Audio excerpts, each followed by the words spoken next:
great military activity has begun in the Crimea region. After the critical statements made by the leaders, the violence of the clashes on the southern and eastern fronts increased considerably. Russia is preparing for a new mobilization. Kiev's first plan is to capture the Crimea. United States President Biden has announced that he can start talks with Putin to end the war.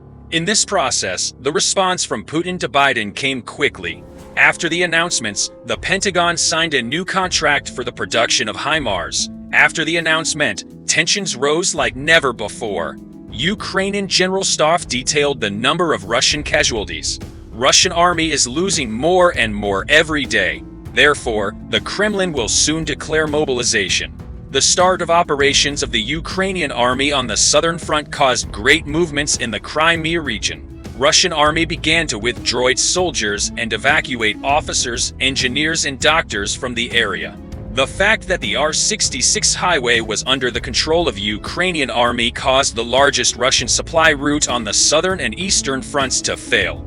Russian army may soon withdraw completely from Kherson. While the war continues on the eastern front, Ukraine's target is Crimea. Zelensky repeated his words that Crimea will be taken under control. The Kremlin wants the war to continue. Very critical statements were made throughout the day. With the start of operations by Ukrainian army in the morning, the number of casualties of the Russian forces exceeded 90,000. According to the statements made, Russian army lost 654 more soldiers in one day. Fierce clashes took place on both the southern and eastern fronts today. Russian army lost 2 tanks, 7 armored vehicles, 1 howitzer, 2 helicopters, 3 unmanned aerial vehicles, and 22 fuel tankers in one day. In addition, Russian army lost 1 more warplane while conducting reconnaissance and training flights. Russian troops suffered their greatest losses in the Bakhmut and Lyman regions. On the other hand, the Ukrainian army began to carry out operations to the east of the Dnieper. With the withdrawal of Russian forces, Ukrainian artillery and rocket units west of Kherson have been launching attacks on Russian military equipment for days. In the process, Russian army lost a large number of soldiers, equipment, and personnel.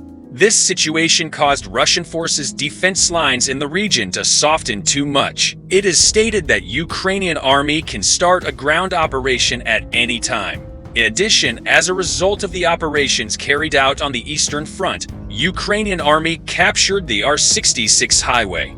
This highway runs from north to south. Russian army has been using this road for supply and transportation for a long time. The largest supply route used by Russia is now under the control of Ukrainian forces.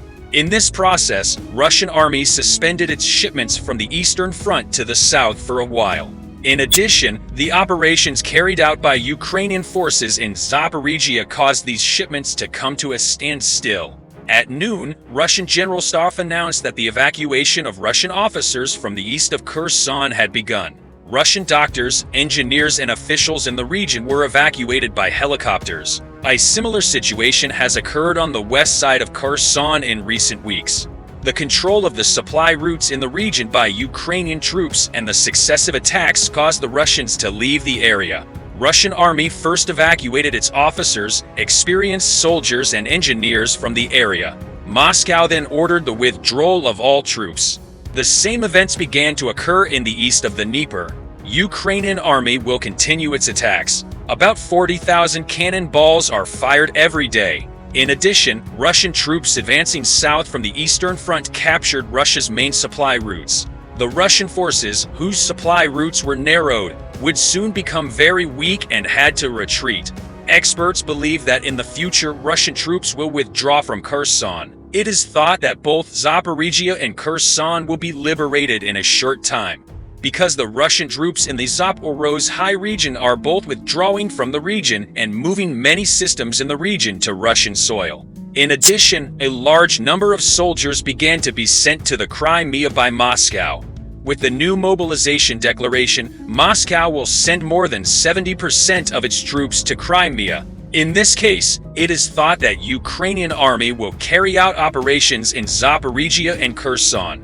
If Ukrainian army captures Kherson, direct attacks on the Crimea can be carried out. Therefore, Russia began to increase its military presence in the Crimea. After the statements of President of Ukraine Zelensky, Moscow started to take many measures in Crimea. After Zelensky's statements, he repeatedly attacked Crimea. The Kremlin is quite uncomfortable with this situation and is therefore trying every possible way to take further action. As the war continued, President of the United States Biden made very critical statements regarding negotiations. U.S. President Joe Biden and French President Emmanuel Macron held a joint press conference after their meeting at the White House. The leaders reiterated NATO's support for Ukraine and Russia's war in Ukraine, and that they will continue to work closely as the United States, France. We had a wonderful meeting with President Macron of France. France is one of our strongest partners and most talented allies.